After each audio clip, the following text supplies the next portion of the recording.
Hello everyone. आज हम बहुत इंपॉर्टेंट टॉपिक स्टार्ट करेंगे और टॉपिक है financial statement modelling, financial statement version. और उससे पहले एक छोटी सी चीज़ आपको ये एक इंफॉर्मेशन देनी है। आम तौर पे क्या होता है कि एस4HANA के अंदर जब आप अपने सिस्टम को लॉगिन करते हैं, अपनी कंपनी को डिफाइन करते हो, तो बास औक़ात आपने एरर या प्रॉब्लम फेस हो रही होती है कि आपका जो डेटा है, जो आपने डेटा कॉन्फ़िगर किया होता है या जो आपने डेटा या जनरेटरीज या डॉक्यूमेंट पोस्ट किए होते हैं, वो डिलीट हो चुके होते हैं। तो इसकी दो वजूहत हो सकती हैं। एक तो वजह ये है कि जो सबसे प्रोमिनेंट रीज़न है वो ये है कि एससीपी की जो क्रेडेंशियल्स हैं, अगर आप किसी के साथ शेयर करोगे या लॉगिन पासवर्ड या कोई भी चीज़ अगर आप किसी के साथ शेयर करेंगे जो कि आपको प्रोवाइड की गई है, तो उससे क्या होता है कि एससीपी के पास एक ऐसी टेक्नोलॉजी है कि वो फ़ौरन उसको ट्रेस ऑफ करके ना, तो आपका डेटा जो है वो डिलीट कर देते हैं। और हालांकि पहले वो लॉक करता था, लेकिन अब वो डेटा ही डिलीट कर देते हैं। तो कोशिश ये कीजिएगा कि अपना जो भी डेटा है या जो भी लॉगिन पासवर्ड है, क्रेडेंशियल्स है, जो भी आपकी एससीपी जो भी है आपके एससीपी की क्रेडेंशियल्स हैं, आप किसी के साथ शेयर मत कीजिए। तो सेकंड एक और जो रीज़न है उसमें ये होता है कि आपका डेटा डिलीट नहीं होता, लेकिन एरर आ जाता है। फॉर एग्जांपल क्या मैंने एक एंट्री पोस्ट की, वो पोस्ट हो गई, अब फिर मैं दोबारा से अगर वो एंट्री पोस्ट करूँगा तो उसमें एक एरर आ जाएगा। तो वो जो एरर होता है वो बेसिकली होता है कि एससीपी का जो एस4HANA सिस्टम है, ये चूँकि क्लाउड बेस्ड होता है और ये अपडेट अगर हो जाए ना हर महीने, तो तब भी आपका जो एरर है वो उससे डेटा की अपडेशन की वजह से आते हैं। तो ये दो चीज़ें थी। तो होप सो कि आप सब इंशाल्लाह इस पे अमल करेंगे इंशाल्लाह। तो हम अपना टॉपिक स्टार्ट करते हैं। देखें, कोई भी कंपनी है वो अपने फाइनेंशियल स्टेटमेंट मॉडल एक बनाती है, तो हम भी उसमें फोकस करेंगे। और अभी तक हमने जस्ट एक एंट्री पोस्ट की है, बल्कि दो एंट्री पोस्ट की। एक हमने कैपिटल की एंट्री पोस्ट की, एक हमने कैश की एंट्री पोस्ट की। तो इसके अलावा आप अच्छा, इसके अलावा आपको मैंने कोई एंट्री पोस्ट नहीं करवाई। उसकी रीज़न ये है कि जो एक्सपेंस की एंट्रीज है उसके लिए हमें cost centre, cost element, profit centre को वो इंटरलिंक करना होगा, इंटीग्रेशन करनी होगी इन चीज़ों की। और सेकंड रीज़न ये है कि अभी तक हमने फाइनेंशियल स्टेटमेंट मॉडलिंग को डिफाइन नहीं किया। जब आपका एक मॉडल ही नहीं है फाइनेंशियल स्टेटमेंट का, तो आपकी जो एंट्रीज हैं वो ऐसी मतलब कि बेतरतीब ही चलती जाएंगी। इट्स बेटर कि आप पहले फाइनेंशियल स्टेटमेंट मॉडलिंग बनाएं, देन आप जनरल एंट्रीज के ऊपर फोकस करें। Path is SPRO, then IMG, then आप आ जाए फाइनेंशियल अकाउंटिंग। अच्छा, इसका जो वर्जन इसका जो पाथ है वो हर वर्जन में डिफरेंट है। Financial accounting, then general ledger accounting, then आप आ जाए मास्टर डेटा, उसके बाद आप आ जाए जीएल अकाउंट्स। अब यहाँ पे ये आपका है फाइनेंशियल स्टेटमेंट वर्जन्स और financial statement modelling. Define financial statement versions. New entry. अच्छा, फाइनेंशियल स्टेटमेंट डीबी कर दें, फाइनेंशियल स्टेटमेंट DB01। अच्छा, अब इसके अंदर ऑटो केस आइटम लेके आनी है नहीं है, लेकिन ये अनटिक कर दें, लैंग्वेज आपकी इन आ जाएगी, चार्ट ऑफ अकाउंट COAD। तो ये चार्ट ऑफ अकाउंट इसमें मेंशन कर दो और इसको आप एंटर कर दें और इसको सेव कर दें। ये लीजिए, डेटा वॉज सेव्ड। अच्छा, अब क्या है, आ, ये है फाइनेंशियल स्टेटमेंट आइटम्स। मतलब क्या होगा, आपने डेटा सेव कर दिए, अब वापस आ जाओ, double click, then click on financial statement items. अच्छा, अब ये नंबरिंग इसमें आ चुकी है। तो आई थिंक अगर आप नंबरिंग के साथ चलेंगे वो भी ठीक है, बिना नंबरिंग के चलेंगे वो भी ठीक है। और यहाँ पे हम ऑटो लेके आते हैं, इसको हम सेव करें, इसको पहले सेव कर दूँ। और देन अब वो नंबरिंग आपकी खत्म हो चुकी है। नंबरिंग का मतलब कि ये होता है कि उसमें अगर आपकी ज़रा सी भी नंबरिंग मिस हो जाती ना, तो वो काफ़ी आपके लिए मतलब कि ये समझे कि वो बैग अगर हो जाएगा। अच्छा, अब यहाँ पे आपके सामने ये कुछ एक बाय डिफ़ॉल्ट एक टेम्पलेट गिवन है, इसके मुताबिक हम इस पे वर्किंग करेंगे। तो सबसे पहले तो ये देखें कि ये क्या आपके पास है, ये एसेट्स है, ये नो टैक्स। इस पे आप डबल क्लिक करो और यहाँ पे आप लिखते हैं assets, enter. Then liabilities and equities. अच्छा, यहाँ पे आपका लायबिलिटी, इक्विटी एंड लायबिलिटीज आ जाएगा। इक्विटीज किधर है, यहाँ पे डिस्प्ले टोटल, ग्रेजुअली टोटल, इसको भी आप टिक कर दो। नेट रिजल्ट, ये बेसिकली आपका होता है या रिटेन अर्निंग होता है या फिर नेट प्रॉफिट आपका ट्रांसफर टू रिजर्व। सॉरी, ये गलत हो गया, ये है आपका net profit transfer to reserve. ये है आपका नेट लॉस, डबल क्लिक,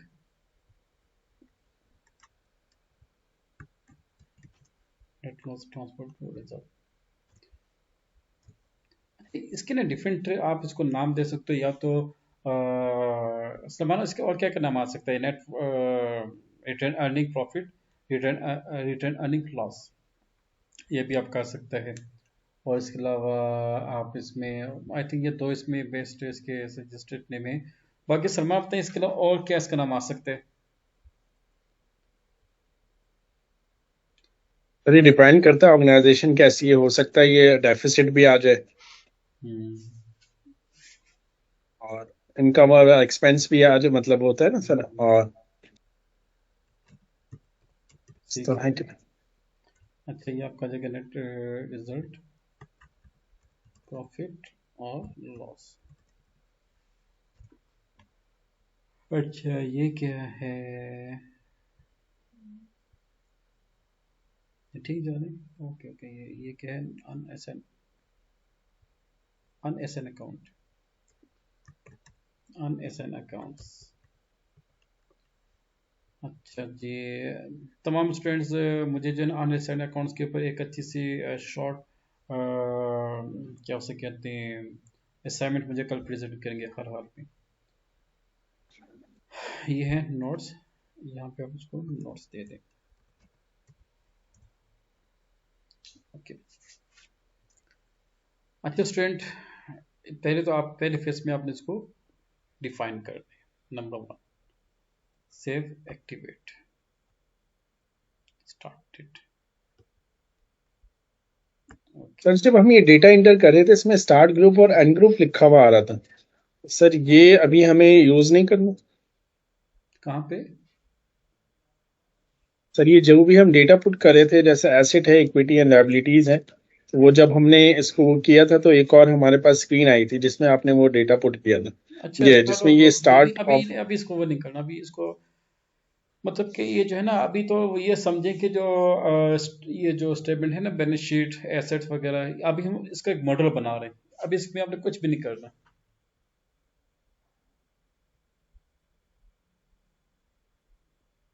अच्छा, अब पार्ट वन में आपने इसको कंप्लीट किया, पार्ट टू क्या है इसका? ये है आपका जो है ना कोड एफ टी बी, इसको सिलेक्ट किया। देन आप क्रिएट आइटम्स पे आ जाओ। तो सबसे पहले आपने क्या क्रिएट करना है? इनकम स्टेटमेंट या balance sheet? I think income statement create करते हैं। Income state. नेक्स्ट आपकी क्या है? Balance sheet. अच्छा, थर्ड आपका आ जाएगा अनअसाइन अकाउंट।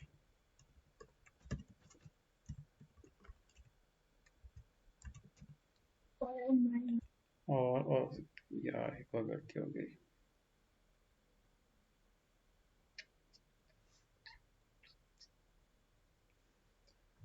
अच्छा, नोट्स भी इसमें आ गया। नोट्स तो इसमें है, नोट्स। अच्छा, अब पार्ट टू आपने ये इसको डिफाइन किया, पार्ट थ्री आप नोट कीजिए। देखें एसेट किस में जाएगा?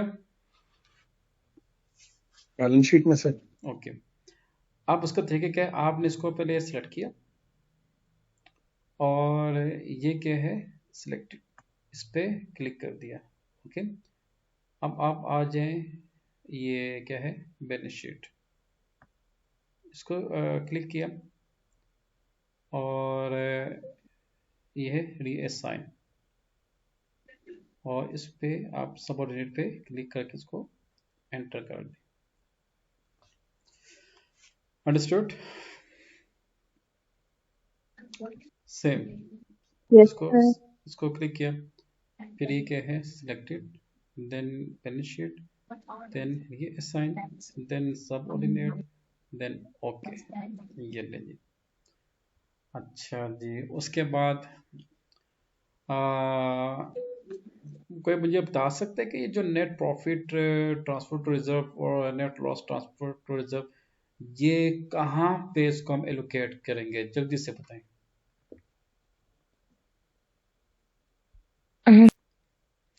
नेट प्रॉफिट नेट लॉस जो है, ये आपका रिजर्व में जा रहा होता है आमतौर पे।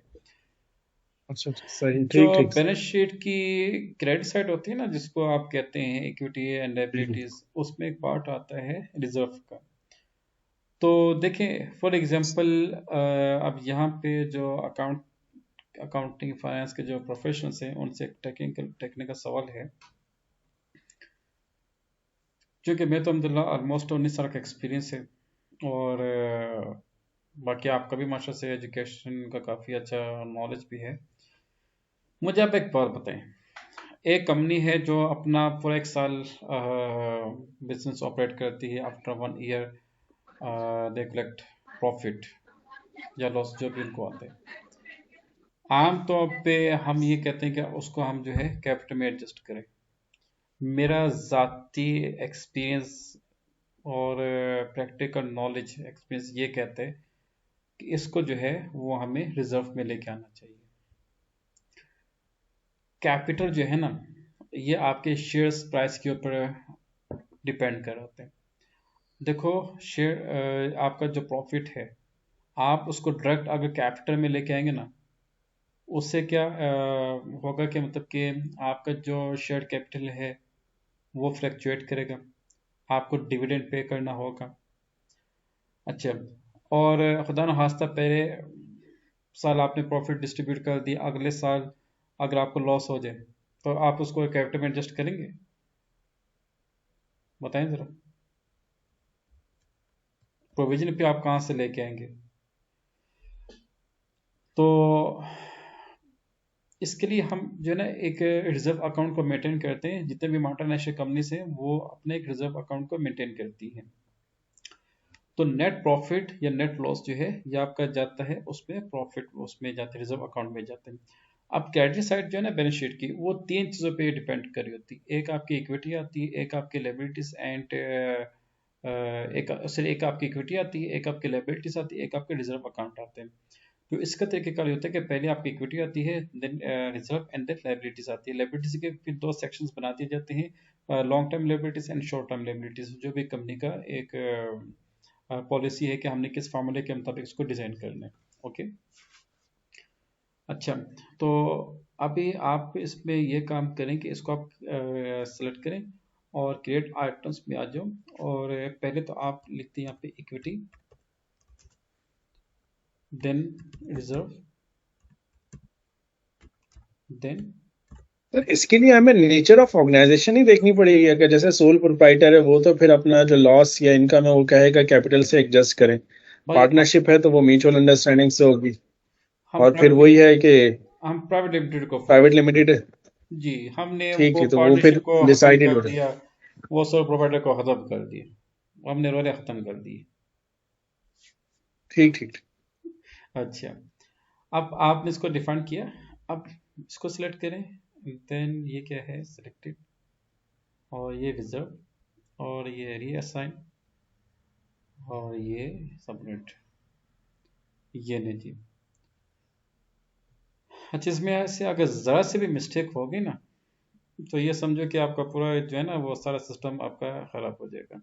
इसमें, और ये ले। अच्छा जी, अब इसमें और क्या है, लायबिलिटीज एंड इक्विटीज। अच्छा, ये भी हो गया। और नेट प्रॉफिट लॉस, इसको हम लेके जाएंगे इनकम स्टेटमेंट के अंदर, और इसको सेलेक्ट किया, सेलेक्ट मिस, रीअसाइन, सबऑर्डिनेट। अच्छा, ये है अनअसाइन, इसको आप सेलेक्ट और इसमें लेके आ जाए। अनअसाइन अकाउंट्स क्या होते हैं, ये मैंने आपको असाइनमेंट दिया है, कल मुझे प्रेजेंट करनी हर हाल में। नोट्स, ओ सॉरी, ये गलत हो गया।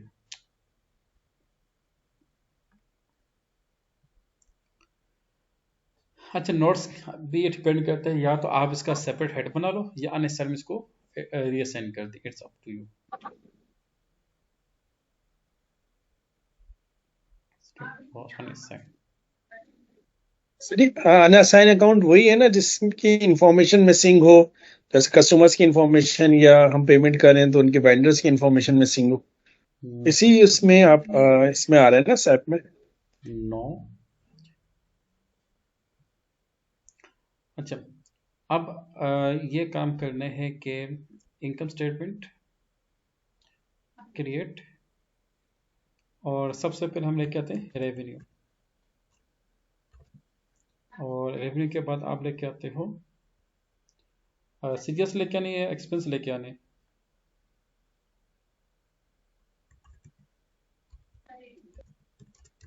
Cost and expenses.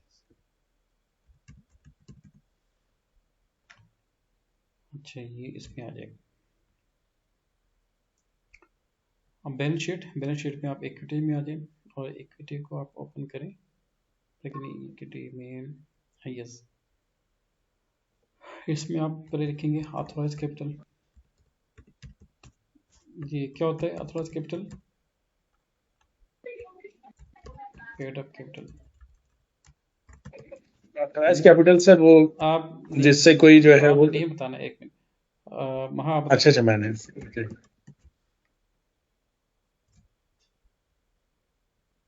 अच्छा, फिर इसके बाद क्रिएट लॉन्ग टर्म लायबिलिटीज,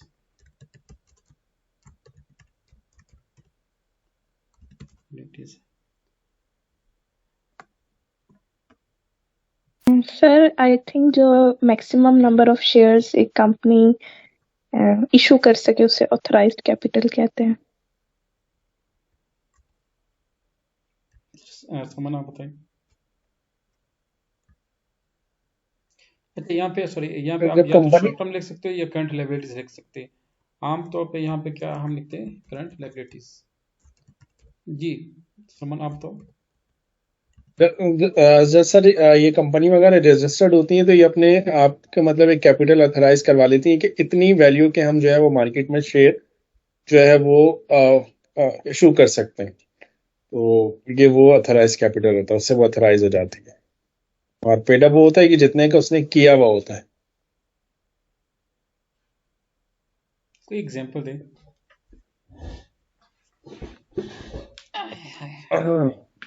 अब जैसे सर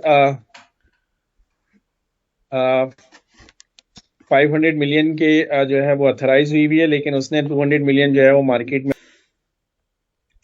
अच्छा, इसके बाद ये लायबिलिटीज भी हमने क्रिएट की, और ये आगे इक्विटी भी आ गया, और इसका आप क्लोज कर दें। अब आप आ जाओ एसेट्स के ऊपर, और क्रिएट आइटम। इसमें कौन कौन से आते हैं, fixed asset and current assets. अच्छा, फिक्स एसेट में आपने क्रिएट करना है। फिक्स एसेट के दो टाइप्स बता सकते हो आप, जल्दी से बताएं प्लीज।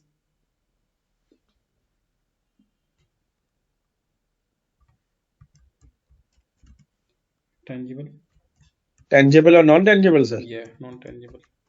ये क्या होती है? नॉन टेंजिबल तो एक अलग ही आएगा ना सर। हम्म नॉन टेंजिबल तो अलग से एसिड्स नहीं होंगे सर, गुडविल देखिए वगैरह। देखिए फिक्स एसेट में दो चीज़ आती है, एक टेंजिबल होता है, एक नॉन टेंजिबल होते हैं। ये स्पेलिंग ठीक है ज़रा, क्योंकि मेरी एसेट काफ़ी वीक है, मुझे नज़र नहीं आ रहा प्रॉपर। अच्छा, अब आप आ जाइए यहाँ पे रेवेन्यू में, क्रिएट आइटम्स, सेल्स। और अच्छा मुझे ये बताएं कि जो हमने याद है जब हमने वो बनाया था ना, क्या उसे कहते हैं, प्रोडक्शन बनाया था, क्या किया था, प्लान्स को हमने डिफाइन किया था। उस टाइम मैंने आपसे एक चीज़ पूछी थी कि इसको किस लेवल पे लेके आना है, इजी लेवल पे लेके आना है, हार्ड पे लेके आना है, मीडियम पे लेके आना है। तो आपको याद है कि हमने प्लांट्स में कौन कौन से प्लांट्स को डिफाइन किया था, प्रोडक्ट्स हमने कौन सी हैं, जूसीस हैं या ओनली मिनरल वाटर है?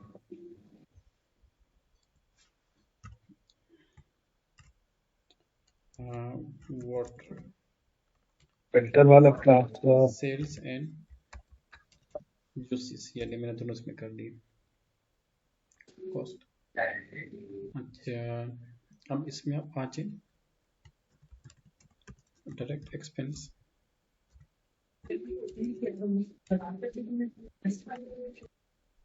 अच्छा बॉयस, याद है जो हमने अकाउंट ग्रुप डिफाइन किया था, उसकी तरतीब क्या थी? पहले हमने डायरेक्ट एक्सपेंस लेके आए थे, फिर हमने ऑपरेटिंग लिया था या इनडायरेक्ट एक्सपेंस लिया था, do you remember?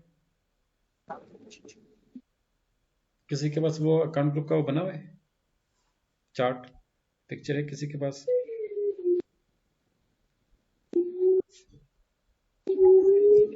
Operating expense,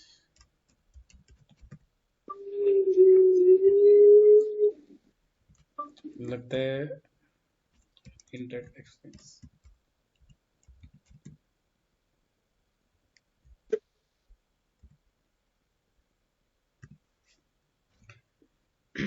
अच्छा, आपने ये हेडिंग देनी है, और इस हेडिंग के अंदर फिर आपने क्रिएट आइटम्स। अब डायरेक्ट एक्सपेंस में आपका आ जाएगा फैक्ट्री रेंट। ये बॉयज बता सकते हैं इसमें कौन कौन से एक्सपेंसेस आएंगे?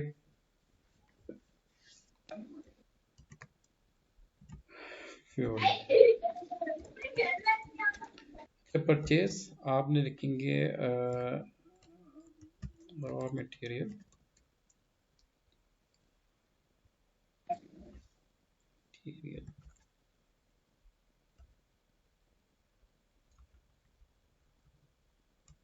RMDB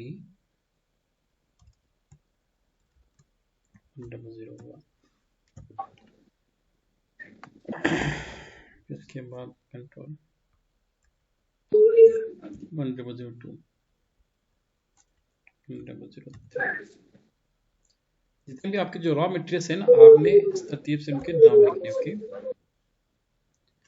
अब जो प्रोडक्शन, सॉरी, जो प्लांट मेंटेनेंस वाले हैं ना, सॉरी मैं कह रहा हूँ मटेरियल मैनेजमेंट वाले, जो सोर्सिंग एंड प्रोक्योरमेंट वाले, सप्लाई चेन मैनेजमेंट वाले, तो उन्होंने जो अपना रॉ मटेरियल क्रिएट करने हैं वो इस कोड से क्रिएट करेंगे। अच्छा, दूसरा जो फाइनेंशियल अकाउंट में जो जीएल अकाउंट आपने क्रिएट करने, वो भी इस अकाउंट से आपने क्रिएट करने।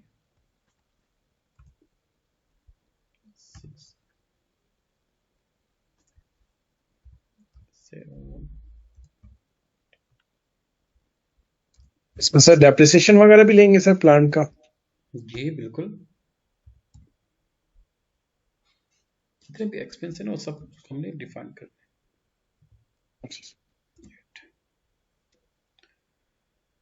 अच्छा, उसके बाद क्या है, आपकी सैलरीज है, सैलरीज आपने क्रिएट करनी है, तो उसके लिए आप क्या करोगे, सैलरी, जो लेबर की सैलरी है, वेजेस, उसको हम लेके आते हैं। अच्छा, उसमें हम लिखते हैं एम्प्लॉई 1 के LP 1001। जो लेबर्स हैं ना, आपने उनके नाम के बजाय जो, अब यहाँ पे एचआर का लिंक इस्तेमाल होगा कि जो भी लेबर होंगे उनके जो भी आपने HR डेटा आप क्रिएट करेंगे ना, तो उस कोड के मुताबिक यहाँ पे उनकी वो देनी है, डिस्क्रिप्शन मेंशन करके आप।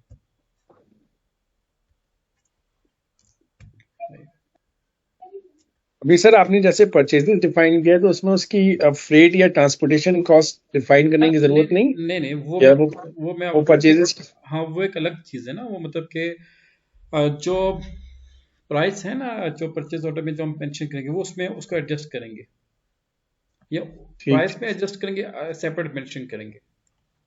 अभी तो मॉडलिंग बना रहे हैं, वो एक अलग चीज़ है, जो आप बात कर रहे हो एक अलग चीज़ है। Good question. उसमें ये उसका आंसर आपको मिस्टर इमरान देंगे। अच्छा, ये यहाँ पे डिफाइन कर दिया। अब आप लोगों ने ये काम करना है कि इन सब के जीएल अकाउंट्स को भी आपने डिफाइन करना है, और उसके बाद आपने उसको उनको इसके साथ असाइन भी करना है। ओके, अब हम आते हैं इसमें। फॉर एग्जांपल करंट एसेट है ना, करंट एसेट क्रिएट आइटम जी। सबसे पहले आपका क्या आता है, बैंक आ गया, कैश, कैश इन हैंड, इसमें कैश इन हैंड, कैश दोनों इन बनाएंगे बैंक ना, sir. Journal, cash, petty, petty cash, good. और debtors। डेटर्स नहीं आते। अच्छा, आमतौर पे करंट मैंने, एसेट में मैं आपको बता दूं अकाउंट कि ये रिसीवेबल आते हैं ना। वही बात है कि डेटर्स जो है ना, वो सिर्फ किताबों के हद तक है जहां पे हम उनका नाम लिखते हैं, कस्टमर। अच्छा, जब हम कस्टमर को डिफाइन करेंगे तब उसका हम यहाँ पे डेटा मेंशन करेंगे। आप इसको यहाँ पे मेंशन ना कीजिएगा, क्योंकि वो ऑटो, जो कस्टमर का जो कोड होता है वो ऑटो आता है। अच्छा, उसके अलावा मैंने एक ये बात नोट की है कि प्रीपेड एक्सपेंसिव की जो एंट्रीज है ना, माशा से बहुत ही अजीब सी एंट्री होती। अच्छा हाँ, मुझे आप जो है ना 2-3 प्रीपेड एक्सपेंसेस की एंट्री बताएं। Rent pay in advance, okay, prepaid insurance, prepaid rent किसका भाई, फैक्ट्री का, prepaid फैक्ट्री, जी, okay, prepaid insurance, prepaid insurance, और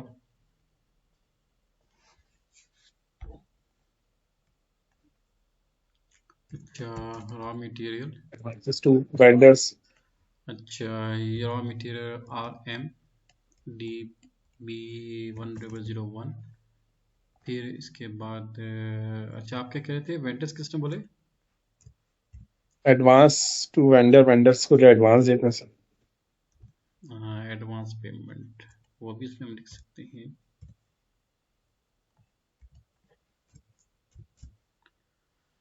अच्छा जी, इसके अलावा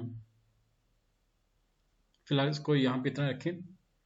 अब असाइन कैसे करने हैं, आपने इसको सिलेक्ट किया, देन असाइन अकाउंट्स, और ये आपने टॉप लिस्ट से यहाँ पे अपना चार्ट अकाउंट मेंशन कीजिएगा, COAD,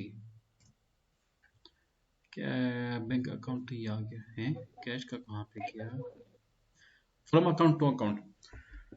तो बैंक अकाउंट, लेट से क्या, अगर आपके पास 10 बैंक है ना, एक अकाउंट है 101, एक अकाउंट है 100, दूसरे का है 101, तीसरे का है 102, 3, 4, 5 सो ऑन। तो आपने क्या काम करने हैं, जो सीरीज होगी ना सिर्फ वही मेंशन करनी है। अभी चूंकि हमारे पास एक ही है तो हम उसको एक ही मेंशन करेंगे, फ्रॉम टू अकाउंट, इसको यहाँ पे लेके आना है।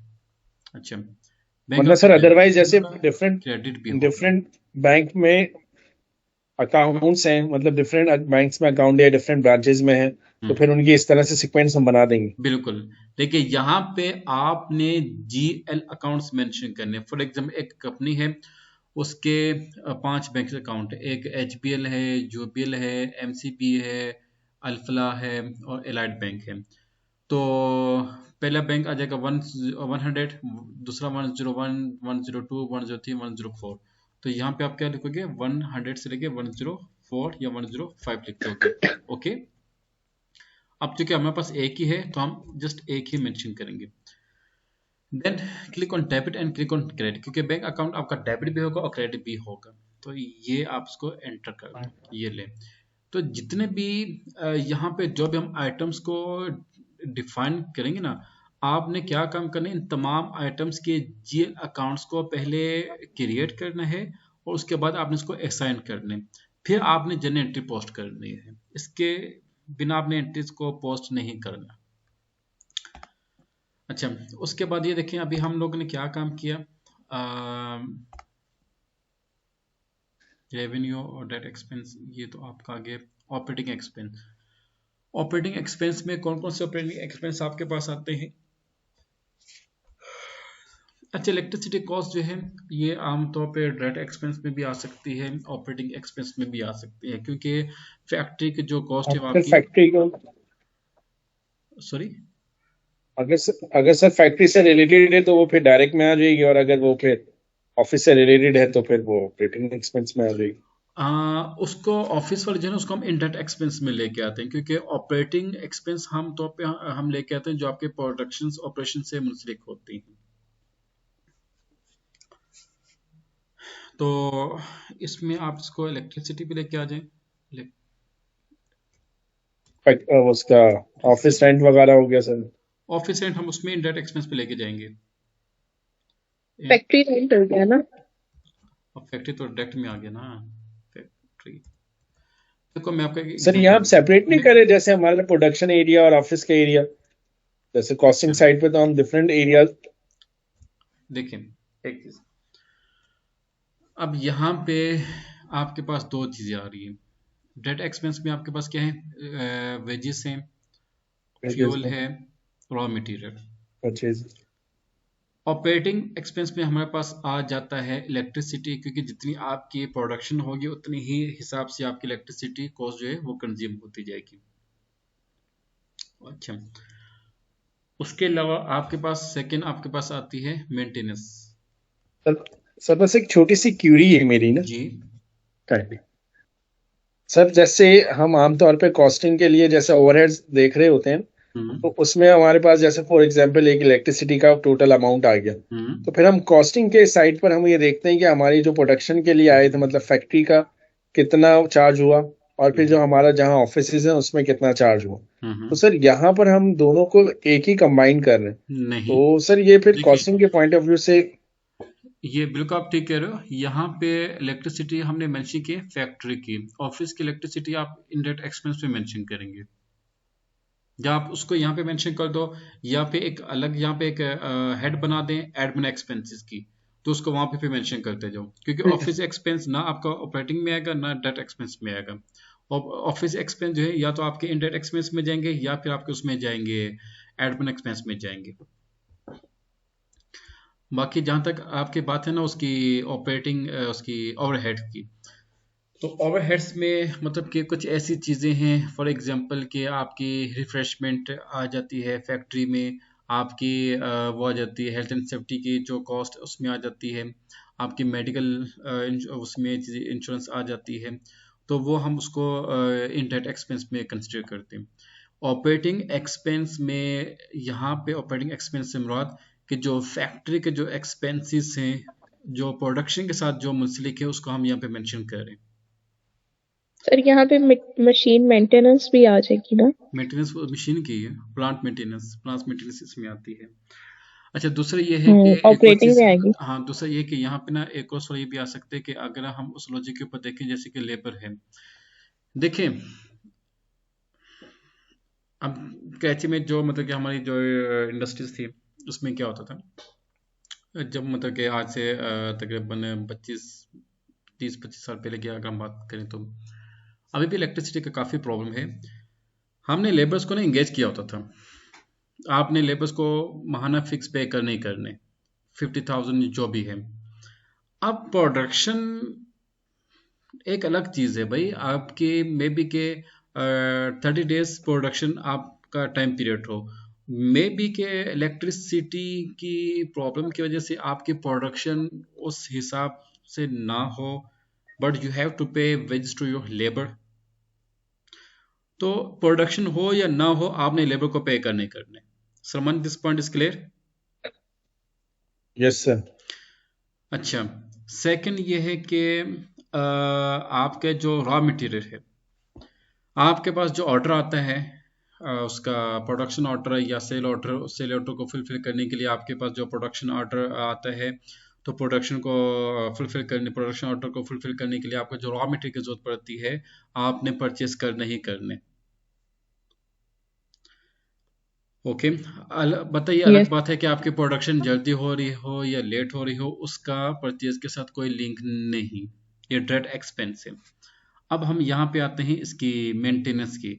भाई जितनी आपकी व्हीकल आप उसको यूज करोगे, उसकी मेंटेनेंस उतनी ज्यादा होगी ना। अब फॉर एग्जांपल आपके पास वो है निसान है या सिविक है या प्राउडो है या लैंड क्रूजर है, आप उसको मतलब कि कभी कराची से लाहौर आ रहे हो, कराची से मुल्तान जा रहे हैं, कराची से फैसलाबाद जा रहे हो, तो क्या होगा भाई, मतलब कि उसकी मेंटेनेंस आपको, जहाँ पे 2 माह बाद करते हो, आपको 2 दिन बाद उसकी मेंटेनेंस करना होगी। You got my point. अच्छा, अब इसी तरीके से इलेक्ट्रिसिटी की अगर हम बात करते हैं, तो भाई जितनी आपकी प्रोडक्शन चल रही होती है, उस हिसाब से आपकी इलेक्ट्रिसिटी कॉस्ट आ रही होती है, क्योंकि बेसिकली हमने यहाँ पे अपने ऑपरेटिंग कॉस्ट को इफेक्टिवली कैलकुलेट करना होता है। Mister Salman, this point is clear? मैं इसको दोबारा थोड़ा सा सर ऑफिस, अच्छा, बस एक देखिए, जो आपके फैक्ट्री एक्सपेंसेस हैं, आप उसको कोशिश ये करें कि जो आपके प्रोडक्शन के साथ डायरेक्ट मुंसलिक एक्सपेंसेस हैं, कॉस्ट हैं, आप उसको ऑपरेटिंग एक्सपेंस में लेके आओ, और जो ऑफिस के आपके एक्सपेंसेस हैं, आप उसको एडमिन में लेके आ जाएं। एडमिन एक्सपेंसेस, ये लें। सर अब आपने स्क्रीन शेयर की भी है? अच्छा, तो अच्छा, ऑपरेटिंग एक्सपेंस में इसके अलावा आपका इलेक्ट्रिसिटी इसमें आ जाएगा, और इसके अलावा जो आपका पैकेजिंग है, आप पैकेजिंग किस में लेके आएंगे, क्योंकि पैकेजिंग मटेरियल तो आपकी डेफिनेट इफेक्टिव में यूज होती है। पैकेजिंग, अच्छा, ये इसमें आ जाती है। अच्छा, अब ये देखिए, पैकेजिंग जो है, इसको आमतौर पे अगर आप इसको इनडायरेक्ट एक्सपेंस में लेके आएंगे, तो वो मतलब, अब इंडियन एक्सपेंस में क्या कुछ चीज़ें आ सकती हैं, रिफ्रेशमेंट आपका आ सकता है, और बाकी मैं आपको एक टास्क दूंगा कि आप इसमें बताएंगे कौन कौन से इंडियन एक्सपेंसेस में आपने तकरीबन 15, you have to define 15 indirect expenses, you have to define 15 operating expenses, you have to define 15 direct expenses। Okay, अभी ये मैंने वेजेस, फ्यूल और परचेस लिखा हो ना, ये 3 है, इसके अलावा आपने इसको डिफाइन करने, and you have to define 15 admin expenses. Okay, अच्छा, एक और चीज ये है कि पास का तो ये भी आ सकता है सर, जो सीजीएस है उसको हम क्या करेंगे। देखिए, सीजीएस जो है ना, वो आपकी जो है ना, वो कंट्रोलिंग, हम उसमें उसको बकायदा उसको डिफाइन करेंगे, उसका एक स्पेशल, जैसे कि हम यहाँ पे फाइनेंशियल स्टेटमेंट वर्जिन डिफाइन करें ना, तो कॉस्टिंग की भी एक स्पेशल मॉडलिंग होती है, आपने उसको डिफाइन करने, तब आपकी जो है कॉस्टिंग शीट बनती है, तब आपके सीजीएस स्टेटमेंट बनती है। ओके, वो एक अलग चीज है, तो वो इसमें नहीं आएगी, वो उसको आप इंटरलिंक करेंगे, तो वो एक अलग चीज़ है, क्योंकि फाइनेंशियल स्टेटमेंट आपकी एक इंडिपेंडेंट है, कॉस्टिंग शीट जो है वो आपकी डिपेंडेंट होती है, जो आप किसके साथ इंटरलिंक करती हो। तो आपकी क्या बनती है, सेल्स होती है, लेस सीजीएस होती है, फिर आपका प्रॉफिट आता है। ओके, अच्छा, और उसके अलावा फिक्स एसेट टेंजिबल, इसमें आपने क्रिएट करना है। अच्छा, यहाँ पे एक और जो टेक्निकल पॉइंट, अब आम तौर पे क्या होता है कि फिक्स एसेट जो हमें बुकिश नॉलेज में जो पढ़ाया जाता है, प्लांट एंड मशीनरी, ये गलत है। कोई बता सकते हैं कि क्यों गलत है ये? मैंने अक्सर देखो, मैं देखता हूँ बुक्स में जो स्टूडेंट्स हैं, उसमें क्या लगता है कि प्लांट एंड मशीनरी वो गलत है। अच्छा, एक बात याद रखिएगा कि प्लांट एक अलग चीज होती है, मशीनरी एक अलग चीज होती है, आप कभी भी दोनों को मिक्स करके नहीं लिख सकते। अब प्लांट आपने कैसे लिखने, जो अभी प्रोडक्शन, सॉरी, जब हम कंपनी को डिफाइन कर रहे थे एंटरप्राइज स्ट्रक्चर में, उसमें हमने उसमें लॉजिस्टिक जर्नल में हमने प्लांट्स को डिफाइन किया था। ओके, तो एज इट इज आपने यहाँ पे उसको लिखना है प्लांट PLANT क्या था D1। अच्छा आप ये इतना लिख दो। अच्छा D1, उसके बाद है आपका प्लांट D2। अब आप पूछ सकते हैं सर जी आपने तो ये बोल दिया सर ये प्लांट मशीन हम एक साथ नहीं रख सकते, इसकी हमें कोई लॉजिक भी बताएं। लॉजिक भी आपको बताते हैं जरा। सर वो तो इनिशियल फेज में एग्जांपल देने के लिए प्लांट एंड मशीनरी साथ लिखते हैं ना, नहीं वो पर ऐसा अदरवाइज तो से नहीं डेप्रिसिएशन रेट अलग। चेंज होने की वजह से। वो भी है मशीनरी MCH001 MCH001। अब इसकी क्या लॉजिक है ये भी आपको ज़रा मैं लॉजिक के साथ बात हो ना तो ज़्यादा मज़ा आते।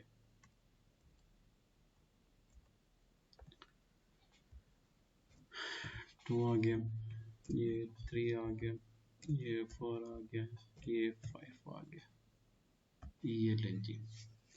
अब मैं आपको इसकी लॉजिक बताता हूँ। SCP का एक मॉड्यूल है जिसको हम कहते हैं प्लांट मेंटेनेंस। ये शायद आप लोगों ने नाम सुना होगा, प्लांट मेंटेनेंस लॉजिस्टिक्स। देन आप उसमें आ जाएं लॉजिस्टिक्स। जी बॉयज बताएं आपने नाम सुना है प्लांट मेंटेनेंस का? SCP प्लांट मेंटेनेंस यस और नो में तो बता दें।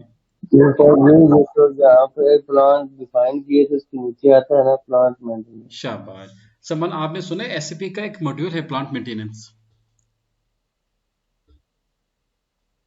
जी सर आपसे सुन लिया सर।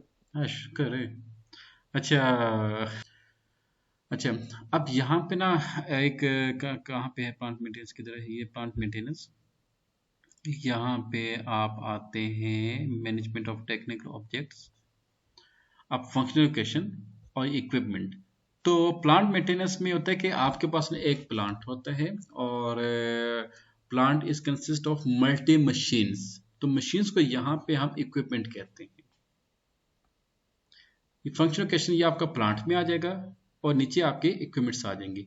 आप फंक्शनल लोकेशन को जब आप क्रिएट करते हैं तो आपने पहले प्रॉपर प्लांट को डिफाइन करना होता है। उस प्लांट के अंदर कौन कौन सी मशीन्स या इक्विपमेंट्स यूज होते हैं वो उसको हम यहाँ पे प्रॉपर डिफाइन कर रहे होते हैं।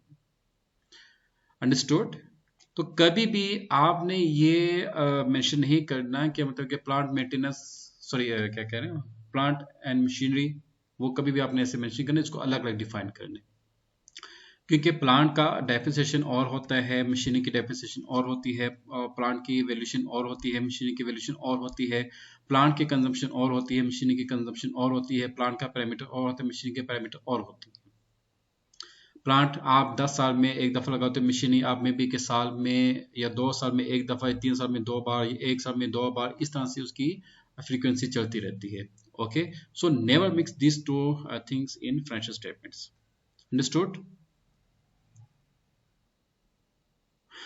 अच्छा हम इसमें आगे, अच्छा अब यहाँ पे होता है कि चूंकि जो टूल्स होते हैं ना, मतलब कि जो ऑपरेटिंग टूल्स होते हैं वो आपने इसमें यूज कर। अब एक और चीज होती है कि टूल्स, अब टूल्स में होता है कि कौन कौन से टूल्स होते हैं। फॉर एग्जांपल एक प्लांट है, प्लांट की हम बात कर रहे होते हैं SS वाटर टैंक या मिक्सिंग प्लांट, वो तो आपका एक प्लांट आ गया। अब मशीनरी कौन सी होगी? मशीनरी आप उसमें कोई मोटर यूज कर सकते हैं, कोई उसमें कोई भी एक उसकी जो मिक्सिंग ग्राइंडर मशीन वो आप यूज कर सकते हो। फिर उसके साथ पाइपिंग लगे होते हैं, फिर उसके साथ वॉल्व्स लगे होते हैं, फिर उसके साथ डिफरेंट वो मतलब कि उसकी जो छोटे मोटे जो उसकी टूल्स वो इस्तेमाल किए जाते हैं। तो ये एक अलग सेटअप होता है, तो आपने एक एक चीज को डिफाइन करना होता है। ओके, अच्छा उसके बाद नॉन टेंजिबल एसेट, ये आपने इसको डिफाइन करना है। और क्या है, अनअसाइन अकाउंट्स, ये मैंने आपको एक असाइनमेंट दी है। अच्छा आमतौर पे क्या होता है कि जितनी भी आप फाइनेंशियल स्टेटमेंट देखें, मैंने आपसे कहा था कि आप किसी भी कंपनी के फाइनेंशियल स्टेटमेंट को लेके आना था। आप नेस्ले के फाइनेंशियल स्टेटमेंट देख लें, पेप्सी के फाइनेंशियल स्टेटमेंट देख लें, आप देखेंगे फॉर एग्जांपल कि एक फिगर होती है सेंटी डेटर्स की, जैसे कि अभी महा ने बात की डेटर्स की। तो फाइनेंशियल स्टेटमेंट में फाइनेंशियल स्टेटमेंट के जो बैलेंस शीट का जो ऑप्शन जो पार्ट है एसेट का, करंट एसेट का, उसमें डेटर्स के साथ नोट्स लिखा होता है, नोट का नंबर लिखा होता है 1 2 या जो भी है। फिर जब आप नोट को क्लिक करते हो तो उस नोट में कंप्लीट डिटेल मेंशन की जाती है, भाई 100 200 जितने भी डेटर्स हैं उनकी तमाम डिटेल्स उसमें मेंशन की जाती है। फिर उसका जो सम अप होता है, फिर वो सम अप उस नोट्स के नंबर के मुताबिक आप उसको बैलेंस शीट में एडजस्ट कर रहे होते हो। समान ऐसे ही है, यस और नो? यस सर, बिल्कुल ऐसे ही। और क्या नोट्स में डिफरेंट जो भी है, जिसकी ट्रांजेक्शन ज़्यादा होती हैं आप उसको एडजस्ट कर रहे होते हो, कैश को आप एडजस्ट कर रहे होते हो। अच्छा, एक और चीज़ ये है कि यहाँ पे अगर आप कैश को भी डिफाइन करना चाहते हैं तो आप उसको डिफाइन करते हैं, लेकिन कैश जो है यहाँ पे हम उसको डिफाइन को नहीं किया यहाँ, ये लेकिन ये है ना कैश की, यहाँ पे दिस इज एनफ। ओके, ये काफ़ी है इसमें। अच्छा, अब हम आते हैं उसमें किस में आते हैं, लाइबिलिटीज कहाँ पे, ये लाइबिलिटीज,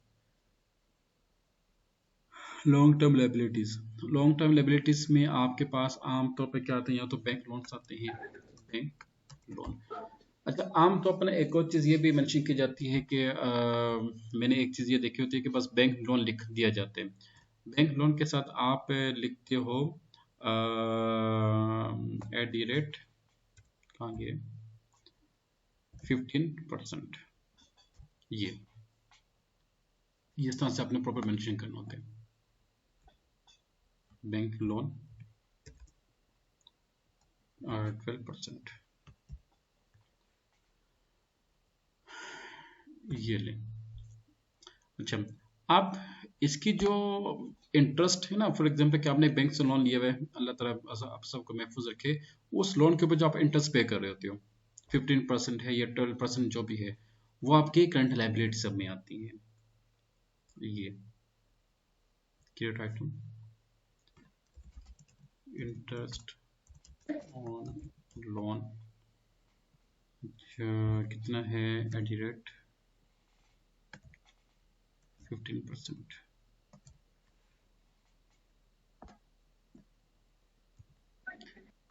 एक चीज होती है कि आप जैसे कि आपने सुना होगा वो एक ना आजकल काफी ज्यादा चल रही होती है, क्या उसे कहते हैं, पावर बीआई, परसेंटेज के अंदर गए।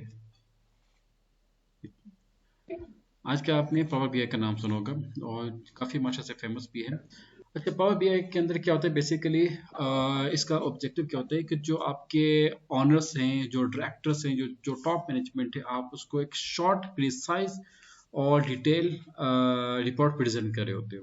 ओके, अब जब आप अपने फाइनेंशियल स्टेटमेंट के अंदर हर चीज को इस तरह से प्रॉपर मेंशन करोगे ना, तो उससे क्या होगा कि आप जैसे कि यहाँ पे हमने लिखना है बैंक लोन 15%, बैंक लोन 12%, अगर भाई यहाँ पे मेंशन ना करो था, आप कंफ्यूज थे भाई बैंक लोन का इंटरेस्ट कितना होगा और इसके ऊपर इंटरेस्ट कितना हम पे कर रहे होते हैं।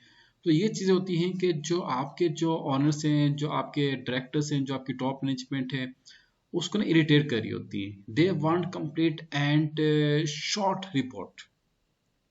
क्यों सलमान ऐसे ही? सलमान,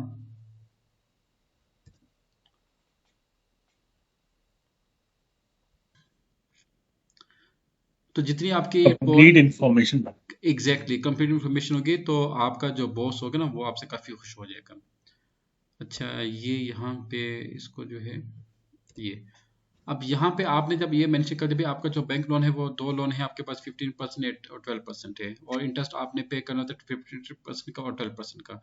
अब यहाँ से आपके बॉस को आइडिया होगा, अच्छा यार मतलब कि ये हमें लोन है तो ये हमने पे करना होता है और ये हमें पास मिशन है, ये सारी उसके पास रिपोर्ट आ चुकी होती है। हालांकि आपको मालूम है कि कंपनी के अंदर डेली के हिसाब से 100+ ट्रांजेक्शन हो रही होती है। अब आपके जो डायरेक्टर्स के पास इतना टाइम नहीं होता कि आपकी मतलब कि 3-4 पेजेस की रिपोर्ट को देखे, तो वो उसको आपने एक पेज के ऊपर एक शॉर्ट जो रिपोर्ट होती है वो प्रेजेंट करनी होती है, जिसके लिए आप पावर बीआई सबसे एक अच्छा टूल है वो आप यूज़ कर रहे होते हो। और उसके अलावा और कौन सा टूल है इसके अलावा, एससीपी का जो क्रिस्टल रिपोर्ट्स हैं आप इसको यूज़ कर रहे होते हो। तो कस्टमाइज रिपोर्ट्स को आप यूज़ कर रहे होते हो। ओके, तो मकसद ये है कि एक तो रिपोर्ट्स में वो होनी चाहिए, एक्यूरेसी हो, जो सबसे अहम चीज़ है, और शॉर्ट हो। अच्छा, मैं आपको एक वाक्य सुनाता हूँ।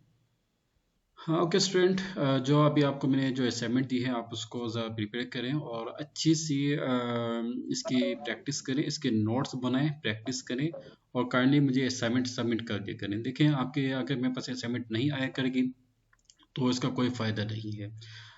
If you want to become professional, qualified consultant or SAP expert, you have to focus on assignment and practice. दूसरी चीज़ ये होती है कि अगर आपको कोई एरर भी आती है ना, तो उसको उसकी स्क्रीनशॉट लेके उसके नोट्स बनाएं और फिर ग्रुप में शेयर कर दें, उसकी लॉजिक देखें, भाई इसकी लॉजिक क्या है।